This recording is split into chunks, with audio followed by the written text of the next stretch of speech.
Jangan lupa subscribe YouTube channel Metro TV News dan nyalakan notifikasi.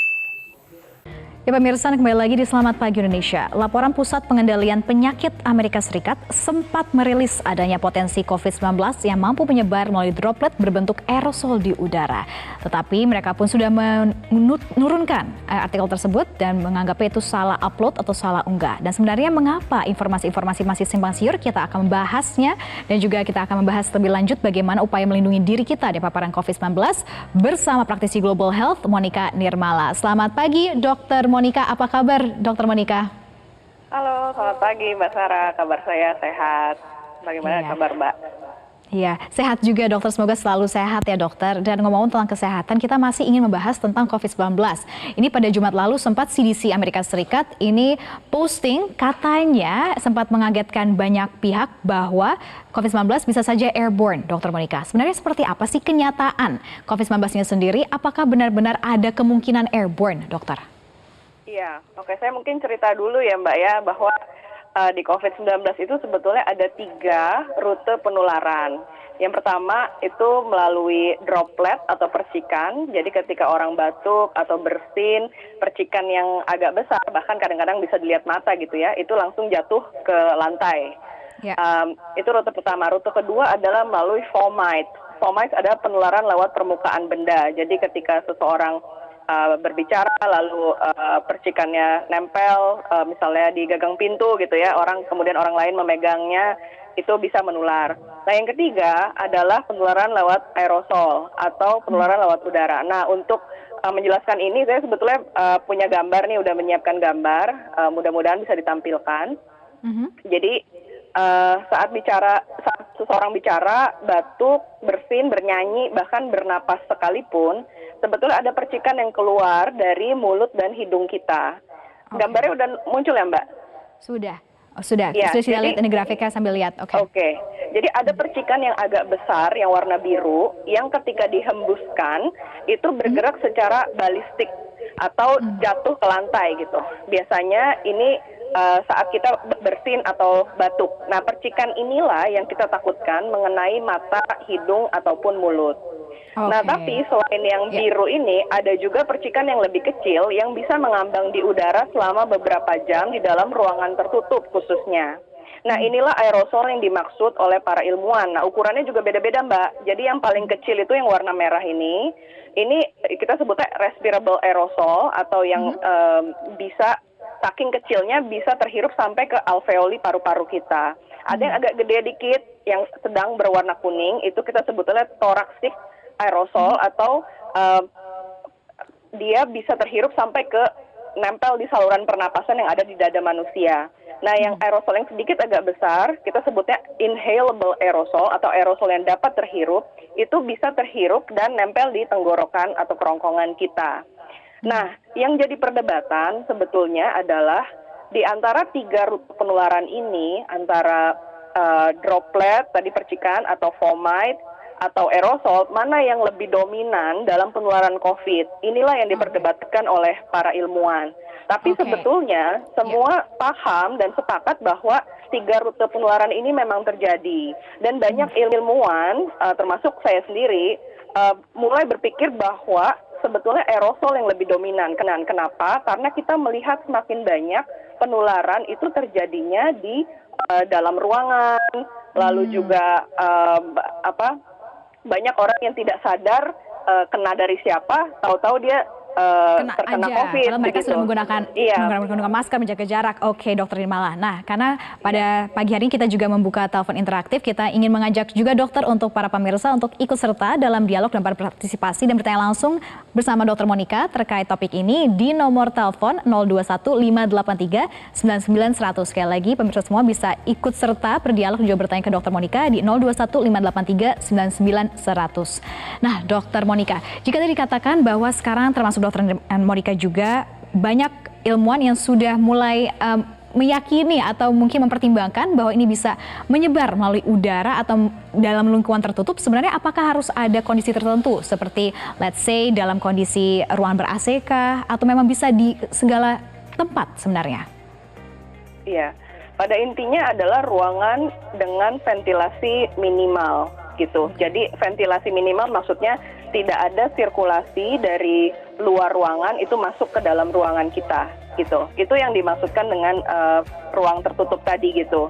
Jadi AC betul, AC bisa memperparah karena ada AC-AC yang meresirkulasi ya. Jadi hanya diputar-putar aja udaranya di dalam satu ruangan. Nah itu memang ya kita bisa bayangkan kalau si virusnya tadi ngambang di udara lalu udaranya kemudian terhembus oleh angin AC maka bisa menular ke orang lain. Begitu Mbak. Oke, berarti apa yang bisa kita lakukan sebenarnya Dokter Monica? Sebelum kita masuk ke situ, saya mau tanya dulu, ini kan bisa bertahan dikatakan oleh Dokter Monica untuk partikel-partikel sendiri. Untuk berapa jamnya ada nggak sih Dokter? Karena kan pasti banyak juga mungkin ada beberapa teman-teman kita termasuk kita di sini bahwa kita masih berada dalam ruangan, minim ventilasi. Ya, sebenarnya cukup lama Mbak, bisa bertahan 6-8 jam kalau misalnya dia tidak ada sirkulasi udara sama sekali dari luar. 6-8 jam. Berarti apa yang sebenarnya kita bisa lakukan jika memang ada kemungkinan bahwa COVID-19 ini bisa bertahan di aerosol dan terutama dalam ruang-ruang tertutup? Iya, jadi yang ada beberapa Mbak yang bisa dilakukan. Pertama untuk individu ya, untuk pribadi. Pertama masker. Masker itu kadang-kadang kita ya pakai masker itu di luar ruangan justru. Mungkin berpikir karena takut kena polusi, lalu ada asap mungkin ya, polusi udara dari kendaraan dan segala macam. Makanya kita kebiasaan pakai masker di luar ruangan sehingga ketika masuk ke dalam ruangan lupa malah dilepas gitu. Padahal dalam konteks COVID justru masker itu paling penting dipakai di dalam ruangan gitu. Okay. Jadi mau kita cuma diem doang, mau kita ngobrol, mau kita meeting apa, itu semua kita harus selalu pakai masker gitu. Itu tidak boleh dilepas-lepas istilahnya. Itu yang paling utama ya, menggunakan masker terutama bagi mereka yang selalu berada dalam ruangan, Dokter Monica. Nah, kita juga mau bertanya lebih lanjut lagi seperti apa untuk tahapan-tahapannya dan juga bagaimana kita bisa menjaga diri kita, terutama bagi mereka yang berada di ruang tertutup. Tetapi kita sudah terlebih dahulu, tetaplah bersama kami pemirsa di Selamat Pagi Indonesia. Ya pemirsa, kita masih membahas terkait kemungkinan penyebaran COVID-19 di udara dan kita masih mengajak pemirsa untuk bertanya langsung dan berdialog di nomor telepon 0215839900. Sekali lagi di nomor telepon 0215839900 dan bisa langsung dijawab oleh Dokter Monica. Nah Dokter Monica, pada pagi hari ini kita sudah ada telepon, sudah tersambung bersama kita di Metro TV pagi hari ini. Sudah ada Pak Vicky dari Jakarta. Selamat pagi Pak Vicky. Halo, selamat pagi. Ya Pak Vicky, silakan Pak Vicky, pertanyaannya bisa langsung disampaikan ke Dokter Monica. Pertanyaan dari Pak Vicky. Ya dokter, ini mau nanya dok. Tadi kan dokter bilang kalau ruangan tertutup, ya itu sangat berisiko untuk penularan COVID ini. Karena kan sirkulasi udara kurang. Terus yang saya tanyakan dok, yang sekarang itu kan ada semacam seperti AC atau penjernih ruangan. Terus ada juga semacam disinfektan ruangan. Kira-kira itu seberapa efektif itu untuk mengurangi atau membunuh virus ini? Mungkin itu aja dok. Terima kasih dok. Baik, itu pertanyaan Pak Vicky. Dan selain Pak Vicky ada juga Pak Gunawan yang juga menelpon dari Jakarta. Selamat pagi Pak Gunawan. Selamat pagi Dr. Monica. Ya, silakan Pak Gunawan, pertanyaannya untuk Dr. Monica. Yang saya mau tanyakan seperti yang terdahulu tadi bertanya hampir sama. Ya, di dalam ruangan itu risiko penyebarannya itu sangat riskan. Tapi kenapa sebenarnya mal-mal itu tidak ditutup? Seharusnya harus ditutup.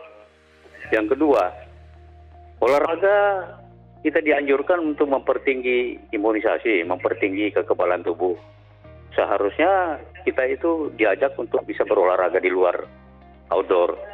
Tapi kenapa olahraga seperti misalnya tenis itu dilarang? Itu aja pertanyaan saya. Terima kasih. Oke.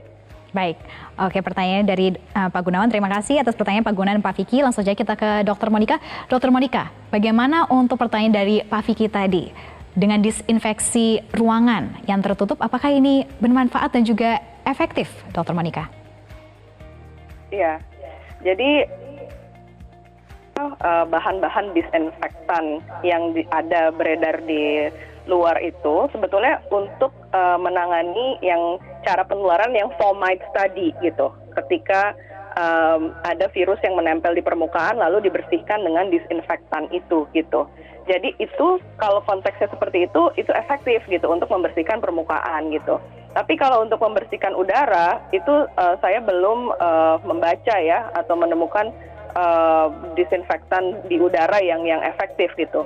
Nah mungkin pesan saya sebetulnya yang paling efektif adalah buka jendela Pak, itu udah paling efektif. Kalau di rumah buka jendela, di kantor buka jendela, kalau naik taksi gitu ya atau kendaraan umum itu sebisa mungkin jendelanya dibuka walaupun sedikit nggak apa-apa, 10 cm aja sebetulnya cukup untuk memastikan bahwa ada sirkulasi di dalam mobil tersebut gitu. Itu untuk desinfektan. Kalau untuk olahraga outdoor, saya setuju Pak, bahwa saya sendiri juga masih berolahraga outdoor, tapi saya tetap pakai masker, terutama kalau di sekitar saya ada orang lain, dan juga sebisa mungkin kalau kita berolahraga dengan orang lain, itu kalau bisa orang di dalam rumah kita sendiri. Jadi bukan kayak dengan kawan atau yang lain gitu, karena kita mau tidak mau ya pasti akan berinteraksi dekat dengan mereka gitu, ketika mungkin setelah atau sebelum berolahraga gitu ya, khususnya misalnya naik sepeda gitu. Yang saya lihat kan setelah naik sepeda biasanya orang kumpul-kumpul makan begitu ya bersama dengan teman. Nah di situ potensi penularannya gitu. Padahal sebenarnya kalau outdoornya sendiri itu sebetulnya lebih aman dibandingkan indoor begitu. Kalau untuk mall ditutup, saya kurang bisa banyak berkomentar soal itu Pak. Memang kalau kita bayangkan situasi mall yang ramai mungkin akan bisa terjadi penularan gitu ya. Tapi oleh karena itu saya pikir para pengelola gedung baik mall maupun kantor dan gedung-gedung lainnya itu harus betul-betul memperhatikan ventilasinya, memperhatikan AC-nya gitu. Jadi kalau bisa jangan AC yang diresirkulasi di ruangan itu saja, tapi bagaimana bisa memasukkan udara dari luar ruangan ke dalam ruangan gitu. Okay. Itu Mbak. Dan mungkin juga bisa sebisa mungkin tidak bepergian dulu ya, Dokter Monica, kita ke mall, kita tahan diri dulu untuk menjaga diri. Nah Dokter Monica, untuk ruangan-ruangan yang memang tidak ada akses ventilasi, tidak ada jendela, ini apakah ada cara lainnya? Atau mungkin dengan pembersihan berkala AC itu sendiri kah? Atau sebenarnya bagaimana? Karena kan banyak sekali nih, mungkin yang mereka menggunakan lift sehari-hari, kan tidak mungkin ada jendela dan juga udara segar yang bisa masuk. Betul. Kalau konteksnya lift, Mbak, biasa lift itu kan cuma bentar ya. Jadi kayak mungkin 2 menit lah gitu orang di dalam lift. Jadi tidak kontak erat yang berkepanjangan. Biasanya penularan COVID terjadi pada kontak erat berkepanjangan di dalam ruangan tertutup. Itu dia. Tapi kalau lift saya itu mungkin terjadi, tapi mungkin bukan sebagai rute mayoritas gitu penularan COVID itu. Lalu apa yang bisa dilakukan? Sebetulnya harus memikirkan bagaimana jumlah orang yang ada dalam ruangan itu lebih sedikit lebih baik gitu ya. Jadi mungkin kalau ini konteksnya perkantoran, itu harus dipikirkan ya bagaimana orang yang datang ke kantor dan bekerja di kantor itu lebih sedikit begitu. Jadi jangan semuanya masuk di saat yang bersamaan. Apakah bisa diatur dengan shift misalnya, atau dibuat hybrid gitu, ada yang bergantian di kantor dan di rumah. Jadi memang konsep jaga jarak itu Mbak, jadi bukan hanya jaga jarak 1 meter atau 2 meter, sebetulnya lebih jauh lebih baik gitu. Jadi lebih jauh lebih baik maksudnya kalau kita bisa di rumah gitu dan melaksanakan kegiatan secara daring itu lebih baik daripada kita ketemuan walaupun kita bisa jaga jarak. Tapi saya memahami bahwa banyak orang yang tidak bisa menjaga jarak atau tidak bisa diam di rumah saja. Oleh karena itu penggunaan masker kita harus benar-benar harus disiplin gitu. Jangan sampai ketika kita di indoor kita malah lengah gitu dan akhirnya membuka itu gitu. Okay. Jadi Mbak kalau saya bisa simpulkan sebetulnya agar mudah diingat gitu ya, lakukan 3M. Ini kita udah sering dengar ya, mencuci tangan, menjaga jarak, memakai masker. Nah saya tambahin Mbak, hindari 3R, hindari ruangan tertutup, berventilasi minimal, hindari ramai-ramai, dan hindari rumpi jarak dekat. Karena ketika kita ngerumpi kan lama nih gitu, kita bertukar udara yang kita hirup dengan orang yang kita ngobrol, itu penularan sangat bisa terjadi. Berarti hindari 3R dan laksanakan 3M ya, Dr. Monica. Betul. Nah, Dr. Monica, tetapi untuk jarak antar safe distance itu sendiri, kan dikatakan ada perubahan-perubahan dari yang tadinya 2 meter, ada yang bertambah lagi sampai 5 meter. Sebenarnya ini jika kita memang harus berkumpul bersama orang lain, jarak yang aman itu berapa panjangnya sih antara satu dengan individu dan individu lainnya?